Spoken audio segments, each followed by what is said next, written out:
The Uyghur Muslim nowadays, most of them cannot even offer salah. They are not allowed to fast. They are forced to have food during Ramadan. Many are forced to have alcohol. They aren't allowed to learn Arabic. And if they don't listen to the authorities, they are put into concentration camps. The Chinese government says this is re-education.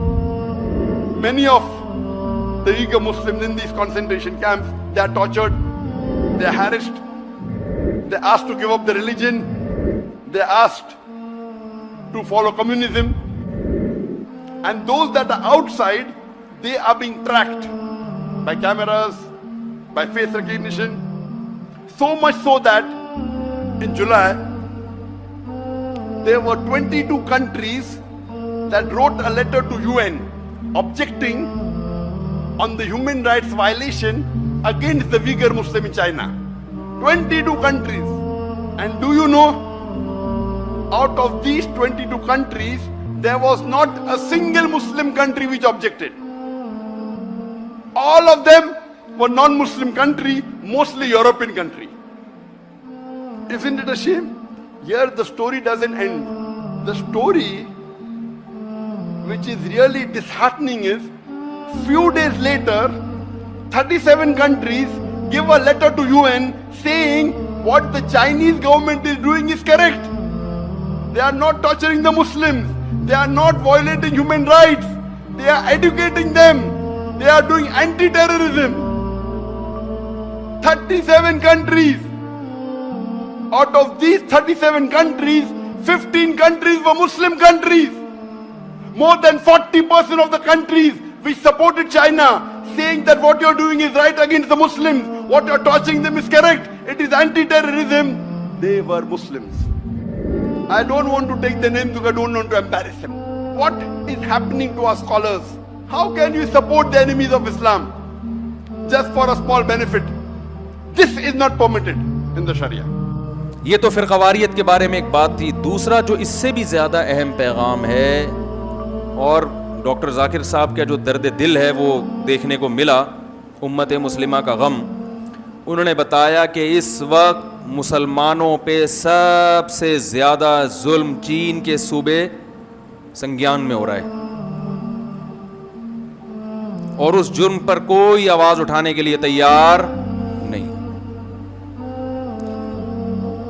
Kashmir میں بھی ہو رہا ہے, فلسطین میں بھی ہو رہا ہے. انہوں نے کہا فلسطین میں کم از کم مجاہد لڑتا ہے, شہید ہو جاتا ہے,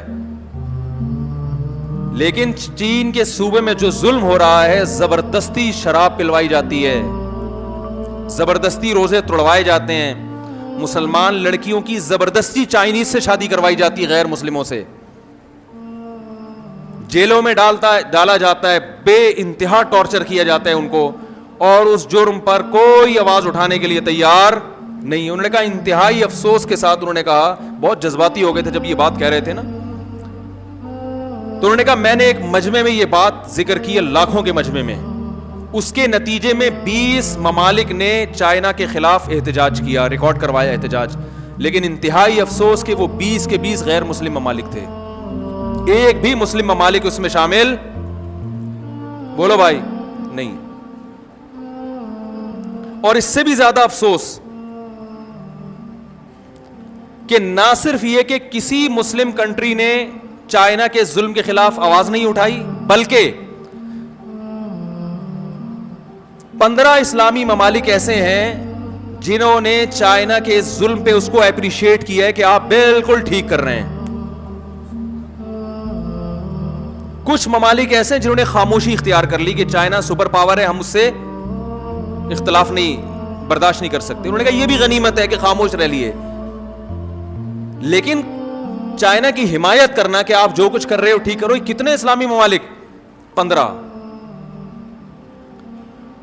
تو یہ بہت افسوس کی بات ہے.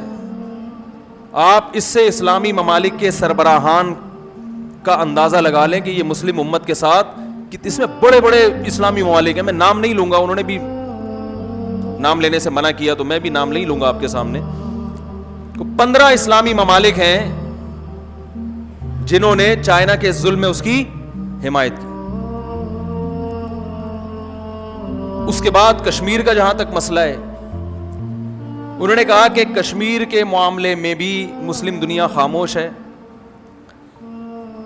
لیکن انتہائی افسوس ان علماء پر جنہوں نے کشمیر کے معاملے میں عالم ہوتے ہوئے انڈیا کی اور مودی کی حمایت کی ہے. ان کا نام بھی لیا انہوں نے، ساری دنیا جانتی ہے کون ہے وہ.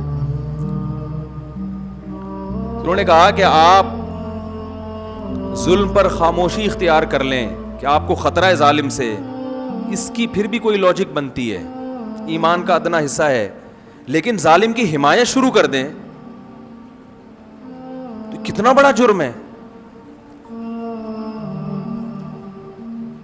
تو ایک بہت اہم پیغام ہے ان کا امت مسلمہ کے نام کہ بھائی کشمیر میں جو کچھ ہو رہا ہے اس پر بھی بھرپور طریقے سے آواز اٹھانے کی ضرورت، اور اس سے بھی زیادہ چائنا جو کچھ کر رہا ہے مسلمانوں کے خلاف، اس پر بھی، اس سے بھی زیادہ آواز اٹھانے کی ضرورت. اور اپنے مسلم حکمرانوں کی ہدایت کے لیے بھی دعا کریں، اللہ تعالیٰ ان کو ہدایت دے. اگر ہدایت کے قابل نہیں ہے تو اللہ ان مسلم حکمرانوں سے ہمیں نجات دے. تو ایک بہت اہم پیغام ہے جو میں نے کہا کہ میں انشاءاللہ شیئر کروں گا کہ اس وقت سب سے زیادہ ظلم چائنا میں ہو رہا ہے. تبلیغی جماعت والے بھی ملے جو چائنا سے ہو کر آئے تھے ملیشیا میں، انہوں نے بھی بتایا کہ بہت حالات خراب ہیں چین میں.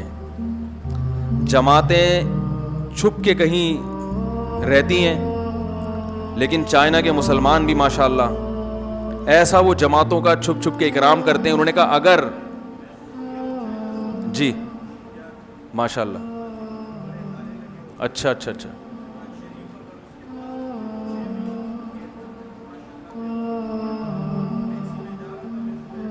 جی آپ ادھر آئیں، ادھر یہ چائنا سے ہو کے آئے ہیں، ذرا ان کی زبان سے آپ سنیں. جی ذرا آپ اپنی زبان سے نا ریکارڈ کرو. یہ ابھی چائنا سے ہو کے آئے ہیں. السلام علیکم. چائنا کا شینجان کا صوبہ ہے. ہم جاتے ہیں یو میں تو راستے میں ایک دن کا قیام کرتے ہیں، تو اس سے تقریباً شینجان میں 2 گنا بڑی مسجد ہے.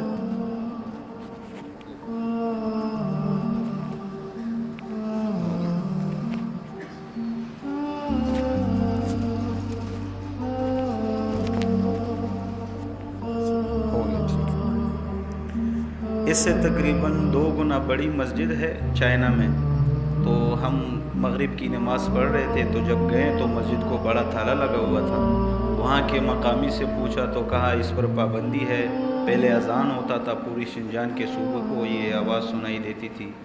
تو پھر ہم ٹیکسی میں بیٹھ گئے، میں سورہ یاسین کی تلاوت کر رہا تھا تو ٹیکسی والا مجھے کہہ رہا ہے کہ چپ ہو جاؤ، آپ تلاوت نہ کرو. میں نے کہا کیوں؟ وہ بھی مسلمان تھا. کہا یہاں پابندی ہے. تو جب میں نے پوچھا تو انہوں نے کہا کہ اگر ہمارے گھر میں جانماز ہے تو اس پہ بھی قید. ماشاءاللہ دیکھتے ہیں وہ دیواروں پہ جو لگا ہوتا ہے اس پر بھی 6 مہینے قید ہے.